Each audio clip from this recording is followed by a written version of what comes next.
ngeen jëf mbokk yi saafoo ànd ak seen chaîne YouTube Laayone SN dal leen jàmm tey seen jotaay politique ñaar ci ànd ak ki nga xamante ni mooy Mayade nekk magi Pastef te ñu war koo dalal sëñ bi ma ngi leen ñu ngi lay fay di la ziar. waa man la Mayade di coordinateur national magi Pastef may nuyu téléspectateur yëpp di leen wax nag lii ñu fiy waxtaan yàlla na doon njëriñu Sénégal yàlla bu ci dara du luy yàq yàlla bu ci dara luy heurter nit. sëñ bi tey ñu gis ne te situation réew mi ñu gis ni ki nga xamante ni mooy njiital Pastef bi comme que magi Pastef ngeen woowee seen bopp anam bi ñu ko toppee woon ñu toppee koon ci affaire kaw viol mujjee ci corruption de la jeunesse ak anam bu ñu ko attee jël ko yóbbu ko fële cité kër góor gi daal di koy séquestré ban jàngal nga ñu mën a am ci tolluwaay politique léegi Sénégal. waaw xam nga Sénégal fi mu ne man dama xàmmeetul sax sama réew waaw ni nga ko waxee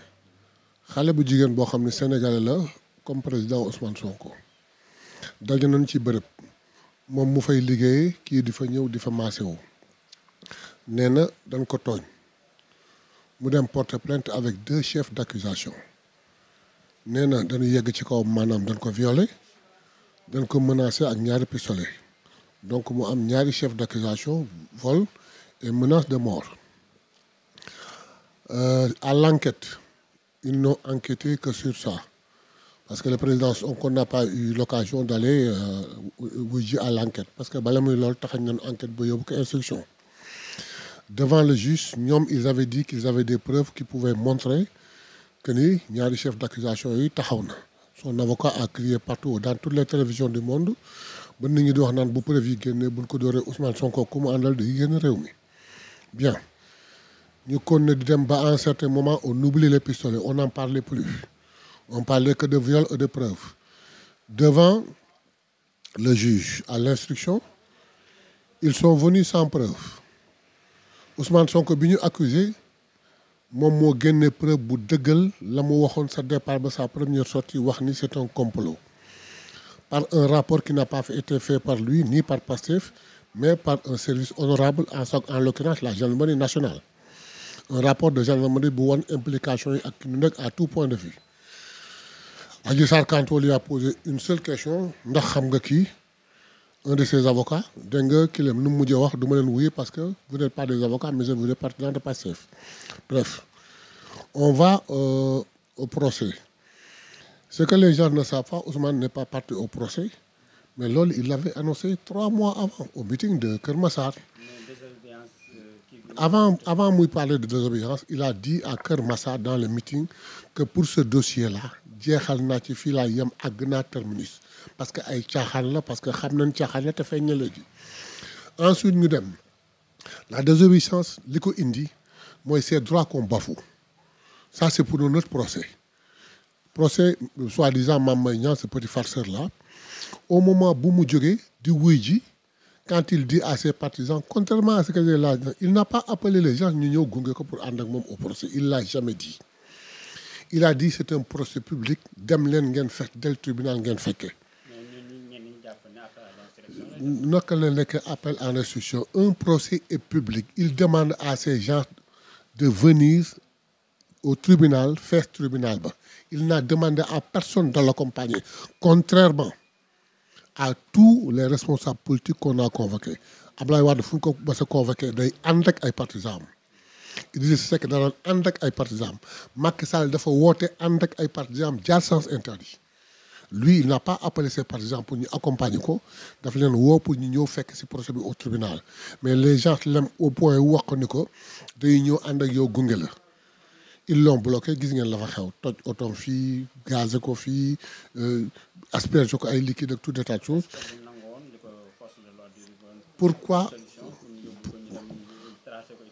pourquoi lu tax ñu koy tracer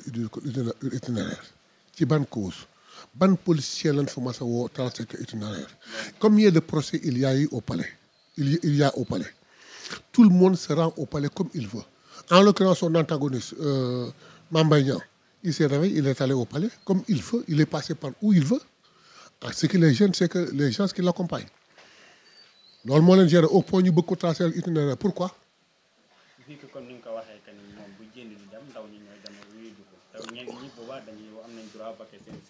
mais ils n'ont qu'à vaquer à la circulation, ça ne les gêne pas. boo àndoon ak 2 millions de personnes di déplacé wu place bu mu romb dans 5 minutes place boobu nit ñi vaquer à leur occupation bu fekkoon nit ñi dañuy stationné benn moment taxaw fatt fépp ok mais day romb di dem nit ñi ànd ak moom qu'on le laisse passer par où il veut et en général la plupart du temps comme la première fois avec Adji Sarr l'embuscade qu'on lui avait tenu à la corniche bu fa jaaroon musiba heureusement jaaruñu fa parce qu'on avait des renseignements yu ñu wax ni mën fa jaaree ay am tam ay bi kenn xamul ci bopp kan lay am donc loolu moo indi mu ni comme léegi on bafoue ses droits mais il applique une désobéissance civile. mais du ko tee def dara atte bi tegul ki nga verdict bi c'est ça que Sénégal waxuma la Sénégal ah on est la risée du monde. Qu'est-ce qui se passe les deux chefs d'accusation enquête instruction le jour du procès du premier mot au dernier mot on a parlé de tout sauf de comment est-ce qu'on l'appelle encore de corruption de jeunesse. C'est le procureur qui sachant bien et puis il faudrait que ngeen di analyser vous les journalistes un procès boo xam ni l'accusé n'est pas là-bas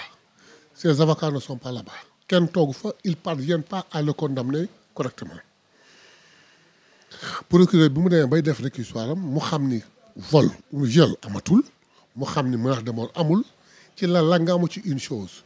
et les techniciens du droit ont parlé comment est-ce qu'on dit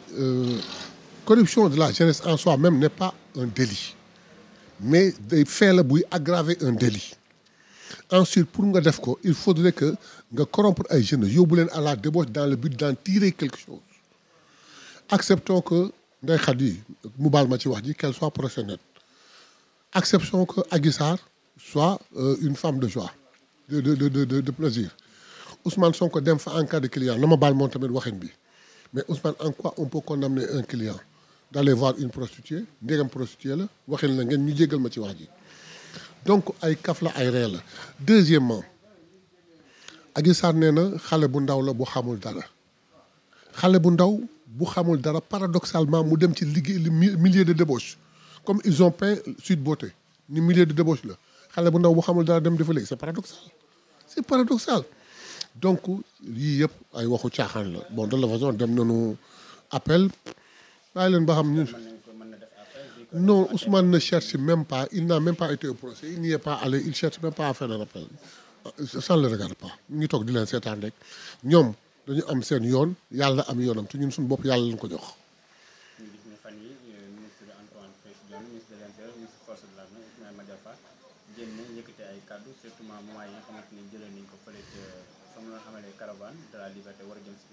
ñu jël ko nangu yenn si ay matériel c'est-à-dire lu mel ni portable am ak li nga xam ne ordinateur portable am yenn ñi génn si ay rumeur que ni ñu ngi ci commencé identifier ñu bëri ñi nga xamante ni ñu ngi pour ñu jéem a jàpp ban jàngal ñu si mën a damay rey c'est-à-dire que l'État se comporte comme benn regroupement d'enfants qu'il m'excuse honnêtement moi je suis sénégalais je respecte les autorités je respecte mon pays j'aime mon pays mais il faudrait que les autorités nekk à la hauteur de la responsabilité qu'on leur a allouée le jour où ils buñ ko extirpé jël ko yóbbu ko le ministre de l'Intérieur est sorti en disant qu'on ne l'a pas arrêté on l'a conduit chez lui pour bañ trouble à l'ordre public je lui accorde ça parce que dëgg jël nañ ko dugal ko ci oto yóbbu ko këram mais koy encadré di ko yóbbu këram di bañ trouble à l'ordre public looy visiter saagam notamment en état d'arrestation looy visiter saagam looy nangoo li ci biir deuxièmement nee nañu dañ ci fekk arme c'est normal arme bi am na port d'arme ñu ni mi ngi ci oto militaire donc kenn du ko bàyyi mu yor arme am ok je l'accepte mais bu yegsee ba këram dañ ko delloo ay bagage am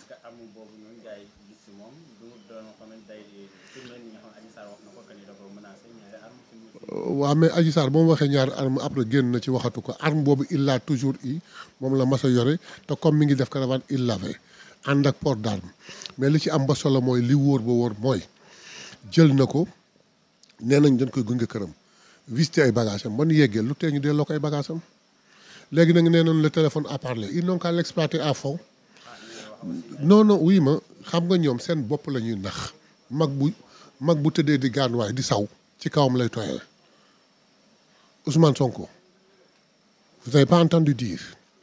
qu'il a eu des renseignements comme quoi on l'attend à Kaolack que moom ñi ko daan protéger ñu ngi leen di tendre embuscade donc tey yi renseignement bu am moom moo leen war a protéger il savait que mi ngi dem il sera arrêté le grand Ousmane Sonko l'un des plus grands si ce n'est le plus intelligent policier du Sénégal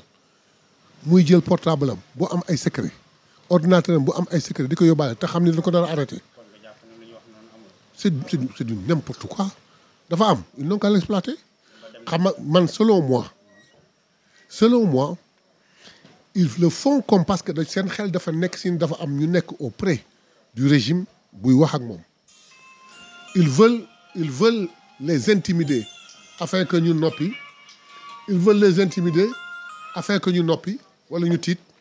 ñu feeñ def erreur feeñ moo tax ñu waxee noonu le portable a parlé et a cité des gens soit des DG soit des ministres qui parlaient avec Ousmane Sonko pour que ces gens-là s'affolent fassent une erreur ñu jàppale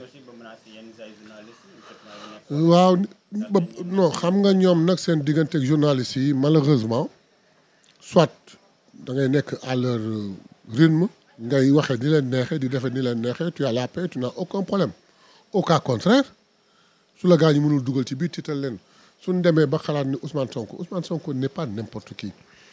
te que Ousmane Sonko si je bien un grand si un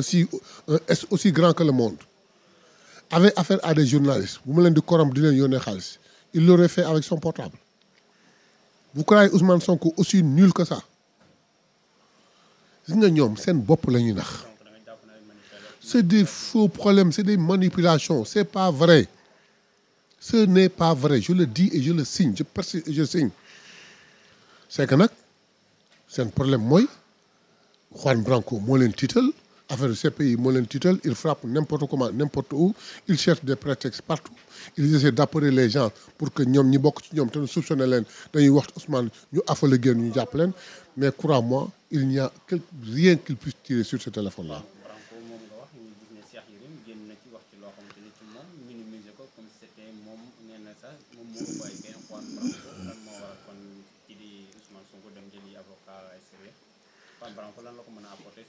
Mais Juan Branco,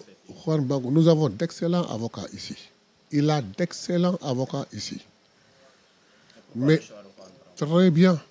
C'est parce que ñoom ils ont internationalisé le dossier. dem fu nekk yàq ko. avocats yi fii ñu ngi toog di liggéey seen liggéey fa tubaarkàlla et très bien maa ngi leen jaar fii sax di leen féliciter di leen njukkal bu baax a baax a baax a baax. mais bi mu demee sur le plan international il fallait trouver des avocats internationaux yu mën a intervenir en conséquence et il réussit excellemment son travail. Oui qu'est-ce qui les affole comme ça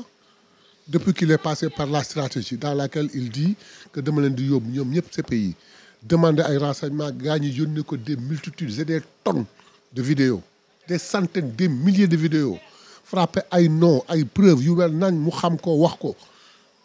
def ko ñoom xam nañ li mu def. Ils se sont affolés moo indi seen kii yëpp un ministre est sorti en l'occurrence Mame Mbaye Niang qui n'a même pas le droit de parler au nom du gouvernement il n'est rien du tout pour wax au nom du gouvernement il y a un porte-parole du gouvernement wax na doyul 2 autres ministres génn wax Seydou Gueye génn wax tey ñu toog 5 ministres génn wax te l'affaire n'a pas bougé d'un iota lu ñu wax tey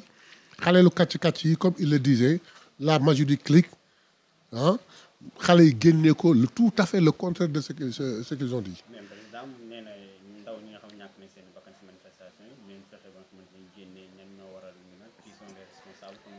Très bien. Est-ce que moom mu ngi wax que ni ñenn ñi comme ni Antoine nga ko waxee que ni dafa am ñu rax ci manifestant yi dem ba ne ay terroristes yi sax ñu ci biir kii. ñu rax ci manifestant yi. ay nervis yi nga xamante ni dañoo armé. Très bien. ñenn ñi jàpp ne nervis yi ci côté opposition la ñu jógee opposition bi jàpp ne nervis bi ci armée ci kii pouvoir la jógee. Très bien. diggante ñaari kii yooyu noonu ban analyse lañ ci mën a def ak lan moo waral manifestation ba ay ndaw. ñan ñoo gaañu ñan ñoo dee. mooy ndaw jëli ñi dee plus de. Non attends je pose la question ñan ñoo gaañu ak ñan ñoo dee les manifestants. Bien donc les nervis yi yana problème mooy xam kan la ñu àndal les nervis yi ànd ak manifestation yi ils sont tellement maladroits que bu ñuy tirer du ñu rey ñi nekk seen kanam mais ñi nekk seen ginnaaw la ñu rey ñi nekk seen ginnaaw la ñu jam. Ensuite, en disant qu'il y a des nervis très bien organisés, avec des armes sophistiquées, mais en fait mooy saaga la police saaga la gendarmerie saaga la douane. Mais ñooñu fan lañ jóge ba dugg ci biir réew mi avant ñuy wax ku ñu àndal fan lañ dugg ba ñëw ci réew mi organisé wu ba yor arme yooyu.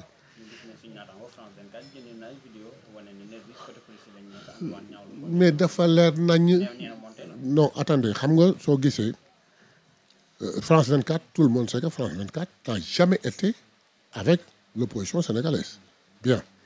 c'est la police qui est sortie. Lu tax ñu génn nu ñu génne mais li ñuy wax rek lan la jàppee ils ont sorti une vidéo boo xam dañ ko dagg bi ñu ko daggee génne ci benn waay bu sol maillot bu rouge tout le monde gis ko mu yor arme sophistiquée di tirer ci manifestants yi ñu wax ni moom ci manifestation yi la bokk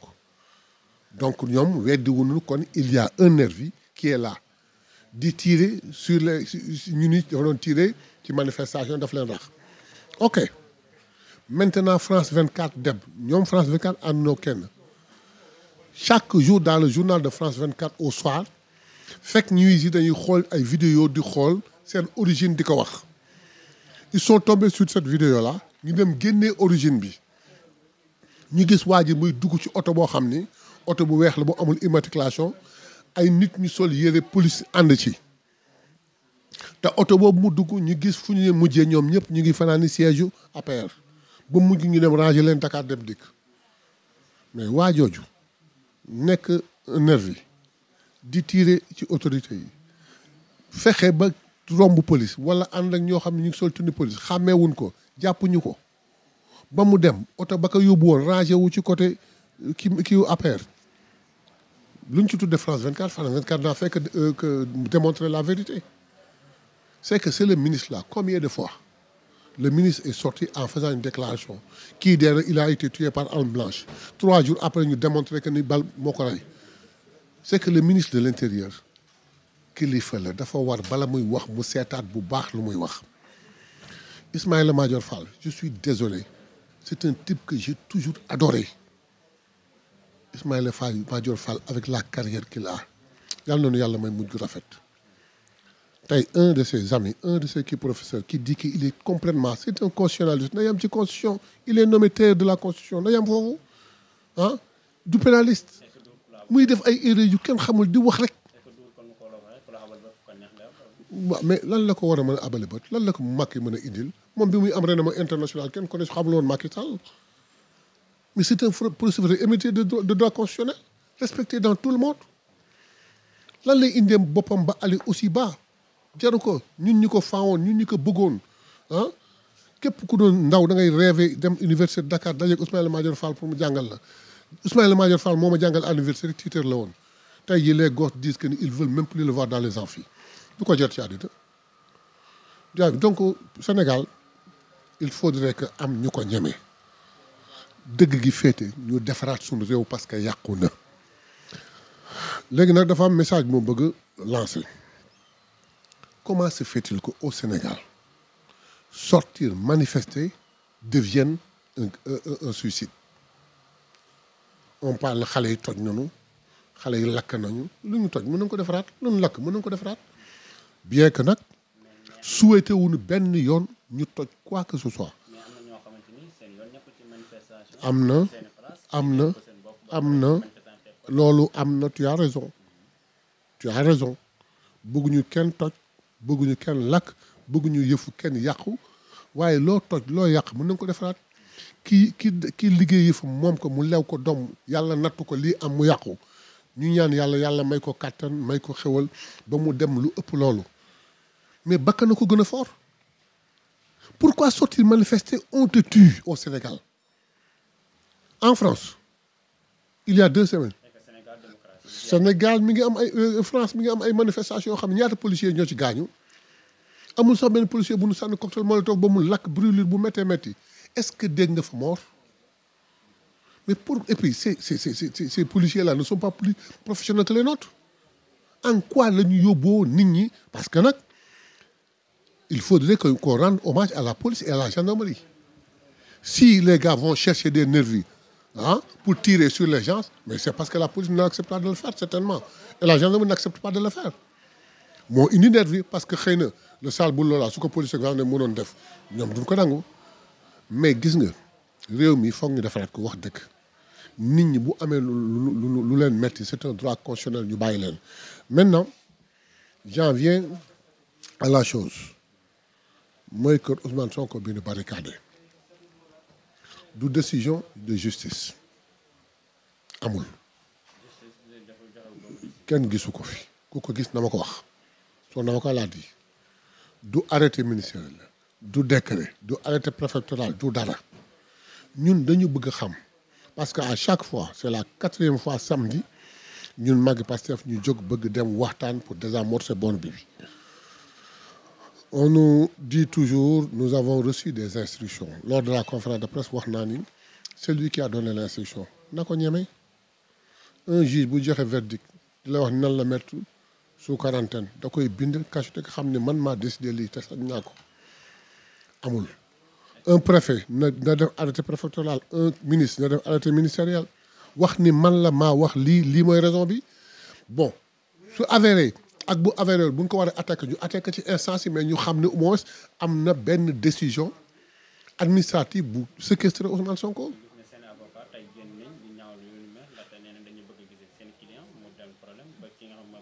Mais c'est très grave.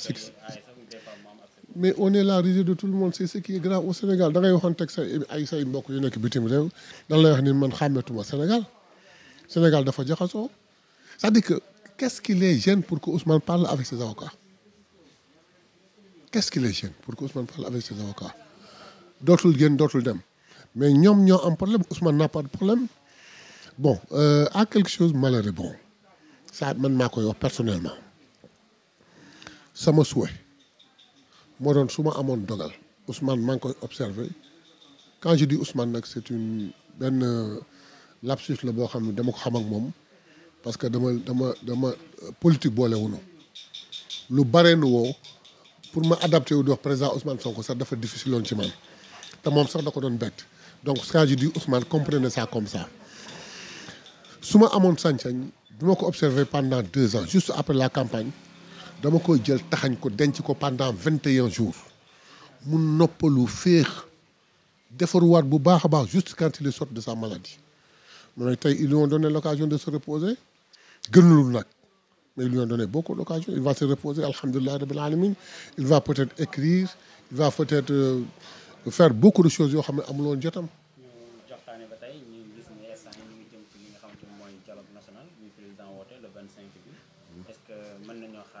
Du dialogue national mooy lan ñoom ñoo ko tuddee dialogue national pour la plus grande partie du Sénégal les plus importants bokk na ci lan mooy nekk dialogue national. Ah oui moom c'est bon léegi dialogue 2021 nga rey ci samay njaboot 14 naa def enquête defoo ko tu me prives de tous mes droits. Tu me traînes avec un complot pendant 2 ans et demi nga ñëw condamné mu am soulèvement nga rey ci man presque plus de 30 personnes aujourd'hui on est à 1000 détenus les 99% sont de Pastef et tu m'appelles au dialogue c'est-à-dire qu'il faut nit ñi ñuy xalaat loolu yëpp nga def ma ko séquestrer sama kër boole ci du ma génn du ma dem du ma dellu si sama njaboot du dem sama njaboot du dellu si sama doom ñu koy gundu xataal à l'école samay avocat mënu ma leen gis après nga ne ma kaay dialogue mais vous voyez que Ousmane Sonko jóg naan mi ngi dem di dialogue ci mais loolu bu ko defoon nit ñi génn ci moom xam ni kii du dara xalaatu ko te nag moo wax la benn affaire gis nga ñu dem ci dialogue bi du ñooñu la Macky faale bu Ousmane woote woon tey ni ko Macky ñu ñaar nañu gisee ba mbaay ñooñu ñëpp waajee ko intéressé du ko jot waaw ko mel na Khalifa Sall waaw xam nga moi personnellement je n'ai pas compris l'attitude de Khalifa Sall par rapport à la position de Yewwi Askan Wi. waaw non je dis simplement que je n'ai pas compris l'attitude de Khalifa par rapport à la position de Yewwi Askan Wi sur ce dialogue. Il y est allé sañ na ko mais qu'il prenne toutes les responsabilités et toutes les conséquences. J'espère qu'il n'est pas allé là-bas, je l'espère. Khalifa bi ma xam, j'espère qu'il n'est pas allé pour dealer afin que moom situation réglée. Donc il n'y a que sa situation qui l'intéresse. Donc bu boobaa Khalifa aura déçu tout le peuple sénégalais. Espérons, attendons de voir le dénouement du dialogue pour voir. Il paraît que jusqu'à hier, ils étaient dans les TDR, hein. Ils n'ont pas encore commencé à discuter. Et bientôt, le gars il doit parler le 25, à la fin. Donc, ce qui dit que TDR, ça a pris 2 semaines, le dialogue va prendre 4 jours. Vous voyez que ça, c'est sérieux. Et le 25, il va parler. Attendons le 25, d'autant plus que... le discours le 25, là, dès que par la presse. Ensuite, le 25, c'est une date fatidique. Fatini, il y a eu Askan Wi, ce 25-là, ce sera stop. On libérera Ousmane Sonko.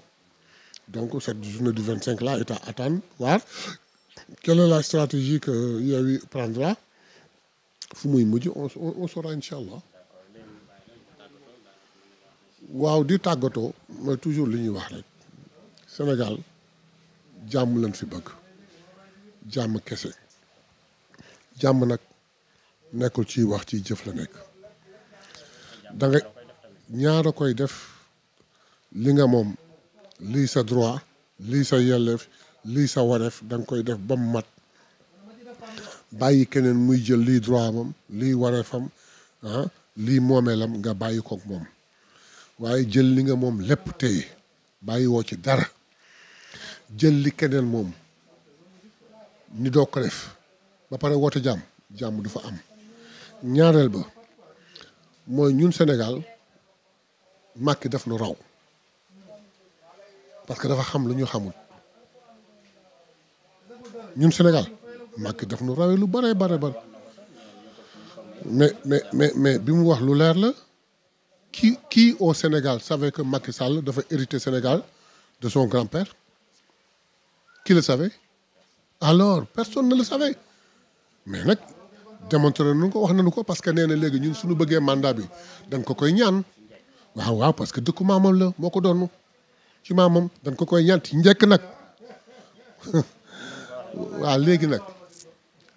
comme ñun nag ay sujet lañu tam dëkk bi dëkku maamam la tam moom mooy suñu buur waaw ñu ñaan ko 3e mandat bi ci njëkk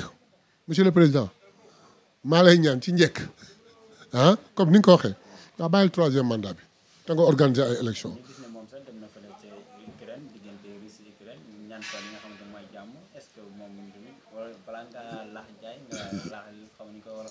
balay kenn di laax jaay laax lekk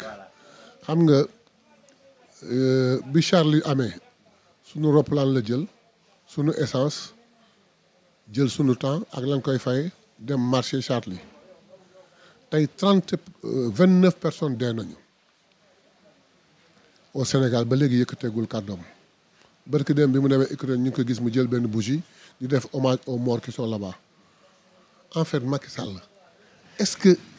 yàlla na ma yàlla baal mi ngi yegg sagoom est-ce que réellement moi quelquefois je me pose la question le Macky je vous signale qu'en 2012 j'ai voté Macky Sall au premier tour et au deuxième tour et pendant 1 an son discours la patrie avant le parti je ne protégerai personne. J'ai créé l'EFNAC pour nous, la CREI pour ceux qui étaient là. Pendant 1 an, je l'ai suivi. Et man, je suis persuadé qu'à cet instant, bi muy wax loolu gëmoon na ko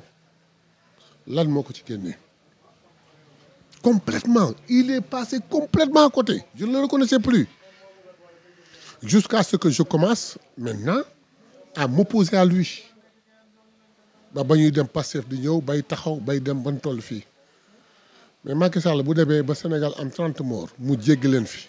jël sunu roplaan sunu carburant dem Ukraine ak Russie di rendre hommage à ces morts bàyyi suñuy morts je me pose la question à savoir ndax mi ngi ak sagom ba tey parce que dafay jaaxal nit ñi il est le président de la République du Sénégal moo njaboote Sénégal situation bu mel nii am yebal ay ministres yi ñuy ñëw ku ci wax tey ñu contrer la ku ci wax tey ñu dind ko xale tegal la preuve bu leer nañ moom mi ndeyu bi léegi ba léegi ngaa nga ngul il choisit une date pour parler mais juste après le dialogue son fameux dialogue yàlla ko ci yàlla dimbali ci dialogue bi yàlla na ci jël loo xam ne dana jëriñ Sénégal yaakaar nañ ko donc ñu ngi sant ñëpp di gërëm ñëpp di wax ni daal suñu souhait mooy kenn du fakkastalu kenn du xureeku kenn dem avec tout le respect qu'on a pour l'État et pour le gouvernement ak souhait bu ñu am ci Sénégal yëpp jàmm rek la ñuy ñaan suñu wax bu fekkee dëgg-dëgg c'est pas pour offenser c'est pas pour outrer c'est pas pour menacer c'est simplement pour analyser pour que nit ñi dellu ginnaaw xam ne situation bi lii la joxe lii la ñu war a dund lii la ñu war a dox Sénégal dafa war a neex incha allah rabbi élection dina am en 2024 février ci kàttanu suñu borom Macky Sall constitutionnellement ak ci ngor warta bokk du bokk Ousmane Sonko dara mënu ko tee bokk dina bokk te dina gagner élection yi incha allah rabbi au premier tour ci kàttanu suñu borom waaw ñu defaraat réew mi nag jërëjëf.